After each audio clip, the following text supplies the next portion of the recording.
கோப்பியம் உண்மையும் பின்னணியும். கடலூர் மாவட்டம் விருத்தாச்சலம் பக்கத்தில் ஊராட்சி மன்ற தலைவரின் மகன் கூட பழகிய நண்பனை கொலை செய்துவிட்டு அதையும் காவல் நிலையத்தில் ஒப்புக்கொண்டதுக்கு பின்னாடியும் கூட அவர்கள் மீது வழக்கு பதிவு செய்யாமல் ஊராட்சி மன்ற தலைவரின் வீட்டுக்கு காவல்துறையினர் பாதுகாப்பு கொடுத்து வருவதால் கோபமடைந்த ஊர் பொதுமக்கள் அவங்களுடைய வீட்டை முற்றுகையிட்டு வாக்குவாதத்தில் ஈடுபட்டாங்க. அதற்கு பிறகு என்ன நடந்ததுங்கிறத இப்போ பார்க்கலாம். கடலூர் மாவட்டம் விருத்தாச்சலத்தை அடுத்த மாத்தூர் கிராமத்தின் ஊராட்சி மன்ற தலைவராக சுப்பிரமணியன் என்பவர் இருந்து வருகிறார். இவருக்கு மணிமாறன், ராம்கி என இரு மகன்கள் உள்ளனர்.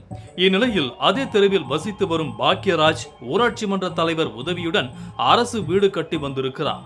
அப்போது ஊராட்சி மன்ற தலைவர் சுப்பிரமணியன் மோசடி செய்து விட்டதாகவும் மக்களை ஏமாற்றி வருவதாகவும் ஊர் பொதுமக்களிடம் புகார் அளித்து சில நாட்களுக்கு முன்பு வாக்குவாதத்திலும் ஈடுபட்டு வந்திருக்கிறார். இந்நிலையில் கடந்த திங்கட்கிழமை அன்று இரவு மணிமாறன், ராம்கி, பாக்கியராஜ் ஆகியோர் கூட்டாக மது குடித்துக் கொண்டிருந்த பொழுது மீண்டும் இருவருக்கும் இடையே வாக்குவாதம் ஏற்பட்டுள்ளது.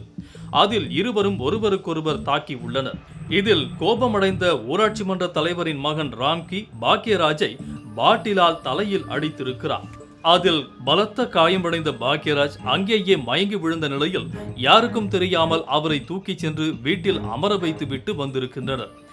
இது யாருக்கும் தெரியாததால் 2 நாட்களாக வெளியே வராமல் இருந்த பாக்கியராஜை வேலைக்கு அழைத்துச் செல்ல அவரது நண்பன் வந்திருக்கிறார். அப்போது இரத்த வெள்ளத்தில் உயிருக்கு போராடி கொண்டிருந்ததை கண்ட அவர்கள் உடனடியாக அவரை மீட்டு விருத்தாச்சலம் அரசு மருத்துவமனைக்கு கொண்டு சென்றனர். அங்கு அவருக்கு சிகிச்சை அளிக்க முடியாமல் மேல் சிகிச்சைக்காக தஞ்சை மருத்துவக் கல்லூரிக்கு அனுப்பி வைத்தனர். ஆனால் அவர் செல்லும் வழியிலேயே பரிதாபமாக உயிரிழந்தார். இந்நிலையில் சம்பவம் அறிந்த ஊராட்சி மன்ற தலைவரின் மகன் ராம்கி தனது தவறை ஒப்புக்கொண்டு மங்கலம்பட்டை காவல் நிலையத்தில் சரணடைந்துள்ளார். ஆனால் தகவல் அறிந்த ஊராட்சி மன்ற தலைவர் சுப்பிரமணியன் இறந்த பாக்கியராஜ் வீட்டில் சமாதான பேச்சுவார்த்தை நடத்தி சமரசம் செய்து கொண்டதாக கூறப்படுகிறது. அதே நேரத்தில் இறந்த பாக்கியராஜின் குடும்பத்தினர் தலைவர் மீதும் அவரது 2 மகன்கள் மீதும் மங்கலம்பேட்டை காவல் நிலையத்தில் புகார் அளித்தும் இதுவரையிலும் அவர்கள் மீது வழக்கு பதிவு செய்யாமல் காவல்துறையினர் தலைவரின் வீட்டிற்கு பாதுகாப்பு அளித்து வருவதால் ஆத்திரமடைந்த ஊர் பொதுமக்கள் ஊராட்சி மன்ற தலைவர் வீட்டை முற்றுகையிட்டு காவல்துறையிடம் வாக்குவாதத்தில் ஈடுபட்டுள்ளனர். மேலும் ஊராட்சி மன்ற தலைவர் சுப்பிரமணியன், அவரது மகன் மணிமாறன், ராம்கி ஆகிய 3 மீதும் வழக்கு பதிவு செய்தால் மட்டுமே பாக்கியராஜின் உடலை பெற்றுக்கொள்வோம் எனவும், இல்லை என்றால் சாலை மறியலில் ஈடுபட்டதால் அப்பகுதியில் பதற்றம் நிலவியது. இதையடுத்து பாக்கியராஜ் உடலை பிரேத பரிசோதனைக்கு பிறகு அவருடைய குடும்பத்தாரிடம் ஒப்படைக்கப்பட்ட நிலையில் இந்த சம்பவத்தில் தொடர்புடைய குற்றவாளிகள் அனைவரும் சிறையில் அடைக்கப்பட்டுள்ளனர். ஊராட்சி மன்ற தலைவர் ஏதேனும் தப்பு செஞ்சிருக்காரு, ஊழல் செஞ்சிருக்காரு அப்படின்னு யாருக்காவது ஊர் மக்களுக்கு தெரியும் பட்சத்தில் அதை சட்டத்தை கையில் எடுத்துக்காம ஊர் மக்கள் மத்தியில் இதை பரப்பி விடாம அழகாக சட்டப்படி ஒரு மனுவாக தயார் பண்ணி கலெக்டர்கிட்ட மனு கொடுக்கலாம், நீதிமன்றத்தில் ஒரு புகார் கொடுக்கலாம், காவல் நிலையத்தில் சொல்லலாம், ஊழல் தடுப்பு காவல் அதிகாரிகள்கிட்ட ஒரு மனு கொடுக்கலாம், டிஎஸ்பி ஆன்டி விஜிலன்ஸ் கரப்ஷன் டிஎஸ்பிகிட்ட மனு கொடுக்கலாம்.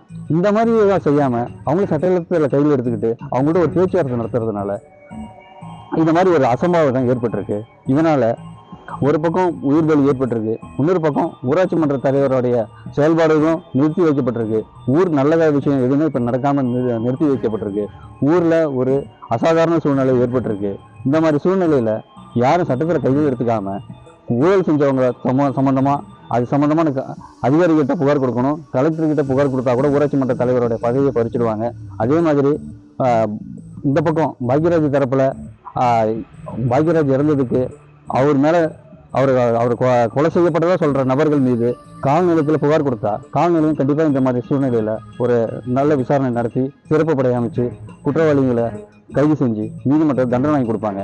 இந்த மாதிரி இவங்களே நேராக போய் அவங்க வீட்டை முற்றுகையிடுறது, வீட்டை சூறையிடுறது மாதிரியான சூழ்நிலையில் அந்த உண்மையான குற்றவாளிகள் யாரும் கண்டுபிடிக்கப்பட முடியாமல் அவங்க தப்பிக்கிறதுக்கான வாய்ப்புகள் தான் ஏற்படும். கோப்பியம் உண்மையும் பின்னணியும்.